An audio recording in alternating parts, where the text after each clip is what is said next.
Awal cerita terjadi pada malam hari, ketika si Udin sedang berkeliling berjualan bakso dari kampung ke kampung dengan gerobak baksonya. Malam itu cukup sunyi hingga tidak ada seorang pun yang mau membeli baksonya. Detik demi detik berlalu, dia melihat jam tangannya sudah menunjukkan pukul 10 malam. Dalam hati dia berkata, 1 jam lagi bakso saya tidak ada yang beli, saya buang ini gerobak, begitulah keluh kesalnya. Dan akhirnya 1 jam pun berlalu. Benar saja, ternyata tidak ada satu orang pun yang membeli baksonya. Dia pun akhirnya pasrah dan bergegas untuk pulang ke rumah sambil kecewa. Di tengah perjalanan, dia merasa ada yang tidak beres dengan sekitarnya, tapi dia mencoba untuk tidak menghiraukannya.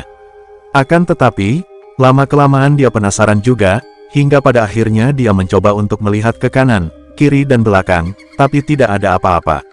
Akhirnya dia pun jadi merinding sendiri sambil menjalankan kembali gerobak baksonya. Wah, kayaknya di atas nih ada yang enggak beres, gumamnya.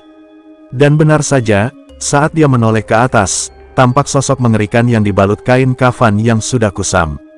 Tuh kan, benar, mukamu yang bikin saya sial, gerutunya. Setelah si Udin melihat ke atas, pocong tersebut langsung menghilang. Dengan santai, si Udin melanjutkan perjalanannya kembali. Selang beberapa menit, pocong itu pun muncul lagi dan kemudian menghilang lagi. Dengan rasa jengkel si Udin berkata, sekali lagi, jangan harap kamu lepas dari saya. Ternyata pocong tersebut muncul kembali. Dengan keberaniannya, sambil berkomat kamit si Udin pun menarik sang pocong tersebut dan menaruhnya di atas gerobak baksonya. Dia pun langsung berbicara kepada pocong tersebut, diam kamu di situ. Jangan banyak gerak. Dalam perjalanan menuju ke rumahnya, si Udin terus berbicara kepada si pocong tersebut, kenapa kamu muncul di atas gerobak saya? Namun si pocong hanya diam membisu, sampai akhirnya mereka sampai di rumah Udin. Ketika sampai di rumah, si Udin pun bertanya kembali, mau menginap apa balik?